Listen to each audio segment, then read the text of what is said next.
हाँ तो बच्चों हम लोग एक्सरसाइज कंप्लीट कर रहे हैं क्लास 8 संस्कृत रुचिरा की। ठीक, तो हमने पंचमा पाठा तक एक्सरसाइज कंप्लीट कर लिया था। आज हम प्रेमलस्य प्रेमलास्य कथा की एक्सरसाइज कंप्लीट करेंगे और ये है षष्ठा पाठा। एक समस्या ज़रूर है, कुछ बच्चों के पास जो बुक है उसमें ये चैप्टर ये पाठ नहीं मिल रहा है। ठीक, तो वो चिंता नहीं करेंगे, उनको 5 चैप्टर जैसे ही सिलेबस समाप्त होगा वो 5 चैप्टर उनको अलग से वीडियो उपलब्ध करा दी जाएगी। हाँ, और जितना ये पढ़ाया जा रहा है इसको आप कंप्लीट करेंगे ही करेंगे और वो जो 5 चैप्टर बचेंगे उसको भी आपको कंप्लीट करना है। ठीक, तो देखते हैं। पहला क्वेश्चन है कि एक पदेन उत्तरत, एक पद में उत्तर देना है। तो लिखा है प्रेमला कथम श्रांतः आसीत्, मतलब प्रेमला कैसे थक गया था। तो क्या कर रहा था जो थक गया था? काष्ठ छेदेन। ठीक, मतलब काष्ठात छेदेन। ठीक, क्या हो जाएगा? काष्ठ छेदेन। ठीक, तो ये हो गया काष्ठ छेदेन, मतलब लकड़ी काटने के कारण वो क्या हो गया था? थक गया था। अगला है प्रेमला कदा गृहमागच्छत्, मतलब प्रेमला घर कब आया। तो कब आया था? सायं काले। कब आया था? मतलब शाम के समय वो घर आया था। प्रेमला कानि प्राज्वाल्यत, प्रेमला क्या जलाया था? काष्ठानि। क्या जलाया था? लकड़ी। ठीक, काष्ठानि, तो उसने लकड़ी जलाया। ठीक, चुल्लीं प्रज्वालयितुं प्रेमला किम कृतवान, मतलब कह रहा है कि चूल्हा जलाने के लिए प्रेमला ने क्या किया? जब लकड़ी नहीं जल रही थी, तो प्रेमला ने क्या किया था? फूत्कारम, मतलब फूंक मारा था। ठीक, तो क्या हो जाएगा? फूत्कारम। ठीक, क्या हो गया? फूत्कारम, फूंक मारा था। ठीक, प्रेमली कस्य पत्नी आसीत्, प्रेमली किसकी पत्नी थी? किसकी थी? प्रेमलस्य।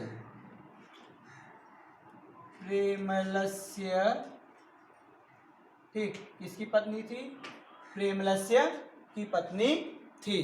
ठीक, अब देखिए अगला क्वेश्चन है दूसरा नंबर, अधोलिखितेषु पदेषु उपसर्गम चित्वा पृथक कुरुत, मतलब निम्नलिखित पदों में क्या करना है? हमें उपसर्ग छाड़कर लिखना है। जैसे यहाँ लिखा है अवतारय, तो यहाँ पर उपसर्ग क्या है? अव है, और मूल शब्द क्या था? तारय था। ठीक, मूल शब्द क्या था? तारय था और उपसर्ग अव है। जैसे प्रज्वाल्य, तो यहाँ प्र क्या है? उपसर्ग है। ज्वाल्य क्या है? मूल शब्द होगा। ठीक, प्रहारः, तो प्र उपसर्ग होगा, हारः क्या हो गया? मूल शब्द हो गया। पराजयः, तो क्या हो गया? परा हो गया और ये जयः हो जाएगा। ठीक, उपहारः, तो उप हो गया और ये हारः। बात समझ में आई? ये उपसर्ग हमें छांटकर लिखना था दूसरे नंबर प्रश्न में। ठीक, चलिए अब तीसरा नंबर क्वेश्चन आता है, धातु में जो प्रत्यय लगा है। ठीक, कह रहे कि धातु प्रत्यय चा पृथक कुरुत, मतलब प्रत्यय को छाड़कर लिखना है। ठीक, जैसे तो यहाँ पर क्या है? अब धातुओं में आपको उपसर्ग प्रत्यय पता होना चाहिए। मतलब उपसर्ग ऐसे शब्दांश होते हैं जो किसी भी शब्द के पहले आकर क्या करते हैं? उसमें अर्थ परिवर्तन करते हैं और विशेषता लाने का कार्य करते हैं, तो वो क्या कहलाते हैं? उपसर्ग। और प्रत्यय में क्या होता है? वो क्या होते हैं? शब्द के बाद आकर क्या करते हैं? उसकी विशेषता उत्पन्न करते हैं। ठीक, तो यहाँ पर क्या है, तो प्रत्यय की बात की जा रही है तो प्रत्यय को अलग करना है। तो धातु क्या हो जाएगी क्री, और उपसर्ग सॉरी प्रत्यय क्या हो जाएगा, प्रत्यय हो जाएगा त्वा, क्या हो जाए त्वा। ठीक, फिर आगे भृत्वा है तो क्या हो जाएगा, भ्री हो जाएगा और त्वा हो जाएगा। ठीक, त्वा। स्नात्वा है तो स्ना हो जाएगा, क्या हो जाएगा, स्ना और त्वा, ये हो गया। ठीक, फिर उसके बाद आपका तीसरे नंबर का ही क्या है, खा नंबर क्वेश्चन है। यहाँ पर भी हमें वही करना है।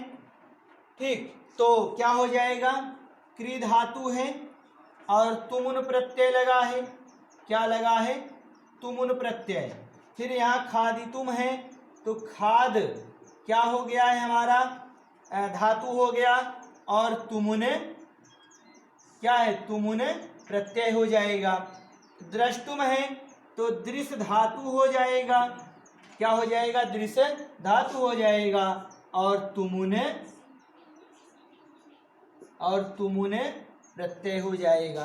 ठीक, तो इस तरीके से आपका क्या है, ये तीसरे का ख नंबर भी कंप्लीट हुआ।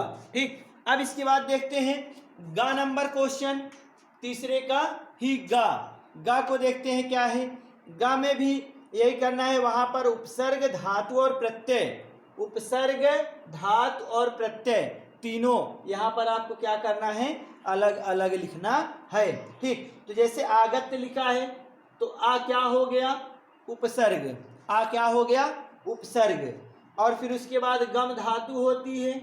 ठीक, गम धातु हो गया। अब ल्यप क्या है, ल्यप प्रत्यय है।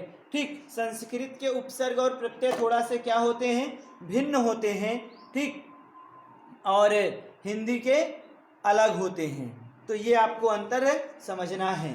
ठीक, फिर उसके बाद जैसे यहाँ है नि उपसर्ग हो जाएगा, क्या हो गया, नि उपसर्ग हो जाएगा। धा क्या हो गया, धा धातु हो गई, और यहाँ पर भी लप क्या है, प्रत्यय है। आदाय तो क्या हो जाएगा, आ हो गया उपसर्ग, दा हो गया प्रत्यय, और लप हो गया क्या, प्रत्यय। ठीक, वो धातु ये प्रत्यय। संस्पृश्य क्या है, संस्पृश्य, तो सम क्या हो गया है आपका, उपसर्ग, और स्पृश्य क्या हो गया, स्पृश्य क्या हो गया, धातु, और यहाँ भी क्या हो जाएगा, लप प्रत्यय हो जाएगा। ठीक, मतलब सब में लप प्रत्यय जुड़ा हुआ है। अब चौथा नंबर जो क्वेश्चन आपको दिया गया है उसमें है मंजूषाता समानार्थक पदानि चित्वा रिक्त स्थानानि पूरयत, मतलब निम्नलिखित समानार्थी शब्दों को चुनकर रिक्त स्थानों की पूर्ति कीजिए। ठीक, तो इस तरीके से यहाँ पर दिया गया है। तो अब देखते हैं, तो वहाँ पर आपको हेल्प बॉक्स दिया गया है, हेल्प बॉक्स से हमें फिल करना है। वैसे भी आपको बताते चलेंगे कि करेण, करेण, कर मीन्स क्या होता है, हाथ होता है, तो यहाँ पर भी हस्तेन है आपके पास, तो आप लिखेंगे हस्तेन। ठीक, कुसुमम है, कुसुम मीन्स क्या होता है, फूल होता है, तो क्या है आपके हेल्प बॉक्स में, पुष्पम, क्या है, पुष्पम। यक्षसी है, यक्षसी मतलब देना, तो ददासी हो जाएगा, क्या हो जाएगा, ददासी। स्थापयित्वा मतलब स्थापना करना, तो क्या है यहाँ पर आपको संस्थाप्य, क्या है, संस्थाप्य, ये हो जाएगा। वदति, वदति मीन्स क्या होता है, बोलना, कहना, तो यहाँ पर भी क्या हो जाएगा, कथयति, क्या हो जाएगा, कथयति। ठीक, फिर उसके बाद है सांप्रतम, सांप्रतम मतलब क्या होता है अब, तो क्या हो जाएगा, यहाँ पर आपको दिया गया है अधुना। ठीक, फिर शरीरम है, तो शरीर का क्या हो जाएगा, यहाँ पर आपको दिया गया तनुः, क्या दिया गया है, तनुः। ठीक, तो तनु हो जाएगा। पार्श्वे, पार्श्वे मतलब पास होता है, तो यहाँ पर आपको दिया गया है निकट, क्या है, सॉरी निकटे है, क्या है, निकटे, ठीक, ये अधुना है और ये निकटे है, ठीक। इस तरीके से आपका चौथा नंबर क्वेश्चन भी क्या हुआ, कंप्लीट हुआ, ठीक। अब इसके बाद आता है पांचवा नंबर क्वेश्चन। यहाँ पर क्रियापद में उपसर्ग छांटना है, ये क्रियापद है, उपसर्ग छांटना है, ठीक। तो उपसर्ग क्या है, यहाँ पर जैसे निर्दिशत है तो क्या है,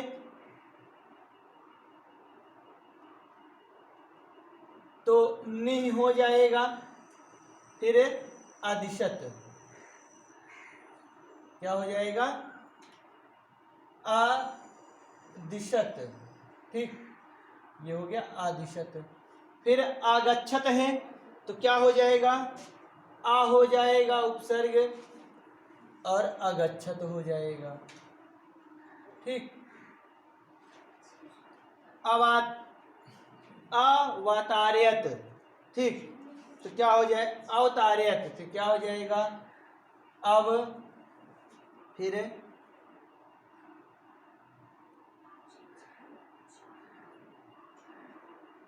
अतार्यत,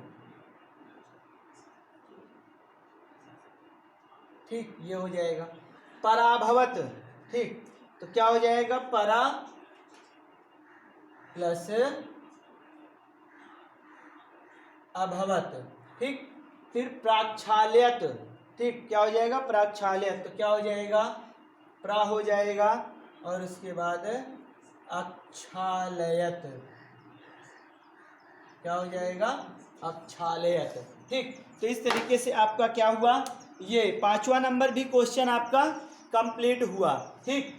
अब जो छठा नंबर क्वेश्चन है उसमें ये लिखा गया है कि अधोलिखितानि वाक्यानि घटनाक्रमानुसारम लिखत, मतलब निम्नलिखित वाक्यों को घटनाक्रम के अनुसार लिखना है, मतलब कौन सी घटना पहले घटित हुई है, कौन सी बाद में घटित हुई है, वैसे ही आपको क्रम में लिखना है, ठीक। तो जैसे लिखा है, स हंडीम अवतारयत, स चुल्लीम प्राज्वालयत, स हंडीम स्नानगृहे स्थापयत, स घटे जलम भरत, प्रेमलः गृहमागच्छत, सः जलम उष्णम करोत, सः भोजनम अकरोत, सः स्नानम अकरोत, ठीक। तो ये दिया गया है, तो उसी को क्रम से करना है।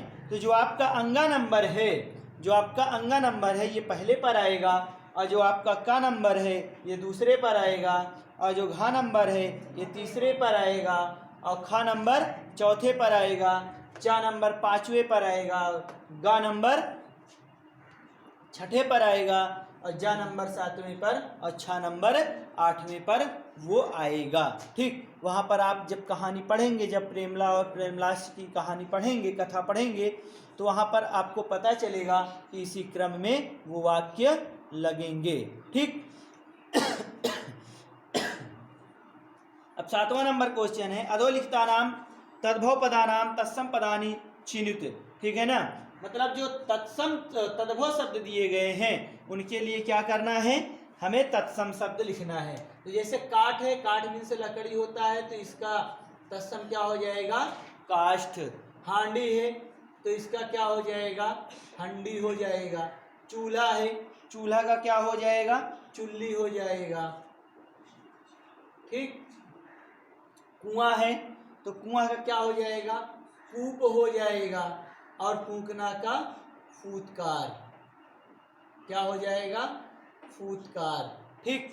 तो इस तरीके से आपका क्या हुआ, ये षष्ठा पाठा क्या हुआ, कंप्लीट हुआ एक्सरसाइज, ठीक। तो आप इसको क्या करेंगे, अच्छे से अपनी कॉपी में लिखेंगे, और केवल लिखना ही जरूरी नहीं है, आपको पूरा का पूरा बिल्कुल एक्सरसाइज और हिंदी अनुवाद प्रत्येक चीज़ें आपको जितनी बताई जा रही हैं वो आपको बिल्कुल कंठस्थ होनी चाहिए, याद होनी चाहिए, ठीक। और कल आपको एक टेस्ट पेपर दिया जाएगा, आप उस टेस्ट पेपर को सॉल्व करेंगे, ठीक।